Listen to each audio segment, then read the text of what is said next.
તો વાત કરીએ પાટણની, તો પાટણ શહેરના તમામ વોર્ડમાં જે તે વોર્ડના રાષ્ટ્રીય સ્વયંસેવક સંઘ, બજરંગ દળ, વિહિપ ભાજપ સહિતના સંગઠનો દ્વારા અક્ષત કળશ યાત્રાનું આયોજન કરવામાં આવ્યું હતું।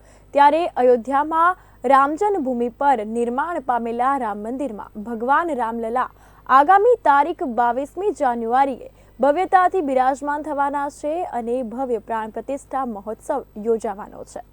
તો ત્યારે પાટણ જિલ્લાની વાત કરીએ તો પાટણ શહેર અને જિલ્લામાં હિન્દુ સમાજ તેમજ ભાવિક ભક્તોમાં પણ આ પ્રતિષ્ઠા અંગે મહોત્સવ અંગે લોકોમાં ભક્તિનો આનંદ છવાયો છે અને શહેરના વિવિધ વોર્ડના વસ્તી દ્વારા અયોધ્યાથી આવેલા ચોખા ભરેલા કળશની યાત્રા જે છે તે યોજવામાં આવી હતી અને આ યાત્રા વાજતે ગાજતે અને જય શ્રી રામના નારા સાથે વિવિધ વિસ્તારોમાંથી પસાર થઈ હતી। ત્યારે જે તે વિસ્તારોમાં ભાવિક ભક્તોએ કળશ યાત્રાનું કંકુ તિલક અને વધામણા કરીને સ્વાગત કર્યું હતું।